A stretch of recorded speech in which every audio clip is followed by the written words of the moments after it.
नमस्कार. आज आपण द्वारका दर्शन, त्याच पद्धतीने सोमनाथ दर्शन आणि नागेश्वर दर्शन या ठिकाणी जाणार आहोत. या प्रवासामध्ये जात असताना आपल्याला पुणे वेरावल एक्सप्रेस जी दर गुरुवारी संध्याकाळी 8:10 निघते, त्या गाडीने आधी वेरावलला जावे लागते आणि त्यानंतर वेरावलपासून सोमनाथ या ठिकाणी आपण जात असतो. तर पुढे आपण भेटूच या. गुजरातमधील हे विहंगम दृश्य बघताना एकच गाणे आठवते, ते म्हणजे हिरवा निसर्ग या भोवतीने, जीवन सफर करा मस्तीने, मनसारे गम छेडारे, जीवनाचे गीत गारे, धुंद वारे, तरररारा. आत्ता मी सुरेंद्रनगर जंक्शनला आहोत. या जंक्शनवर, या स्टॉलवर अत्यंत चांगल्या पद्धतीचा गरमागरम समोसा आम्ही आत्ताच खाल्लेला आहे.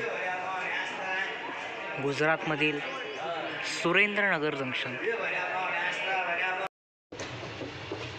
आपल्या गाडीचा कर्व घेताना आपण पाहू शकता.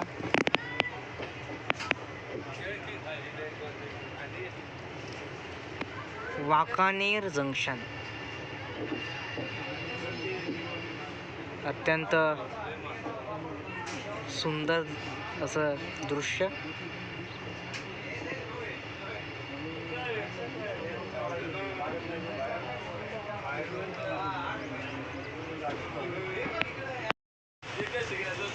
गिरनार पर्वत.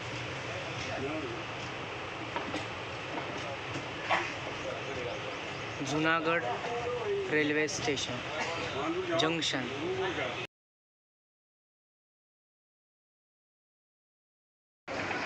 हा सोमनाथ मंदिराचा परिसर आहे. कॅमेरा आत नेण्यासाठी अलाउड नसल्यामुळे याच अंतरावरून तुम्हाला मी श्री सौराष्ट्र सोमनाथमचं, श्री महादेवांच्या कळसाचं, सुंदर अशा या मंदिराचं दर्शन घडवतो. धन्यवाद.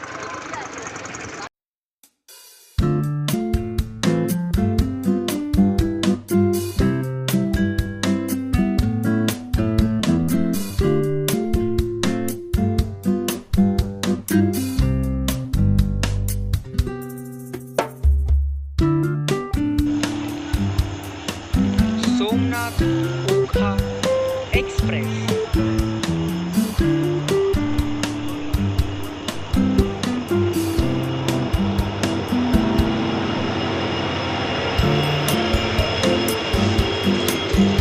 वा, दोन इंजिन.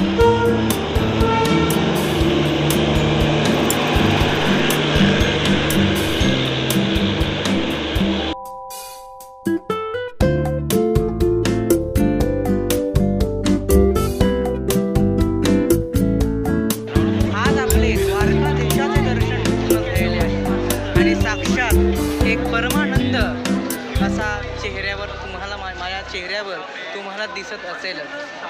हे द्वारकाधीशाचे मंदिर हे अत्यंत चारधाम यात्रेपैकी एक आहे आणि या मंदिराचे दर्शन करताना एक अद्भुत अनुभव आपल्याला आला असेल. हे पहा. जय श्री कृष्ण. द्वारकाधीश की जय.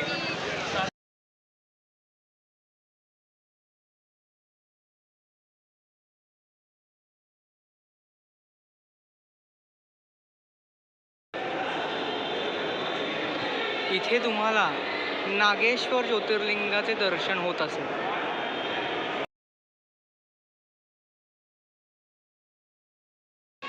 श्री महादेवांची ही महाकाय मूर्ती अप्रतिम.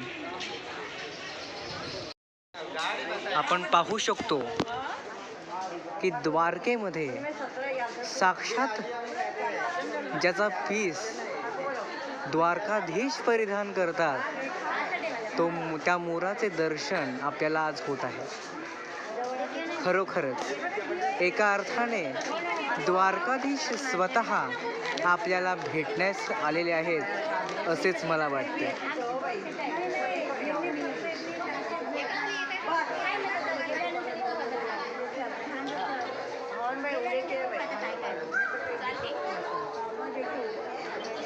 अगदी त्याचा आवाजही आपण ऐकू शकता.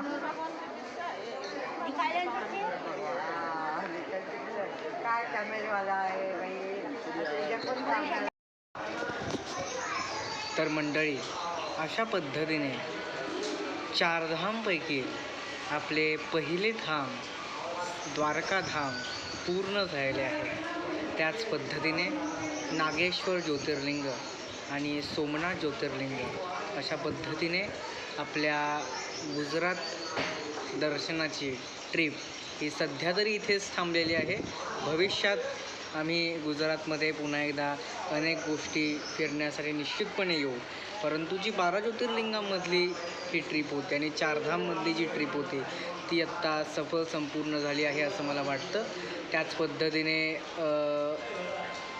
या संपूर्ण गुजरातच्या ट्रिपमध्ये एक वेगळाच आध्यात्मिक अनुभव आम्हाला आलेला आहे.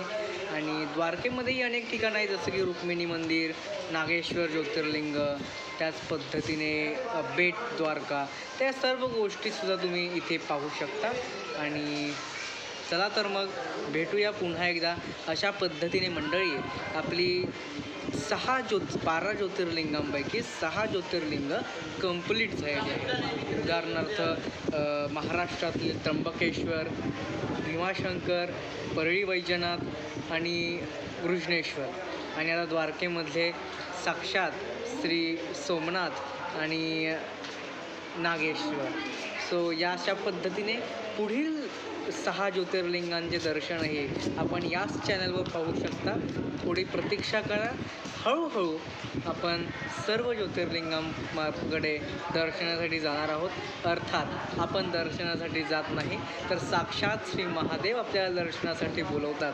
हीच माझी असेच मला वाटते. कारण आपण काही करत नाही, जे काही करवून घेतात ते साक्षात श्री महादेव आणि श्री नारायण आहेत. त्यामुळे आपण फक्त त्यांनी सांगितलेल्या मार्गावरून चालत राहायचे असेच मला वाटते.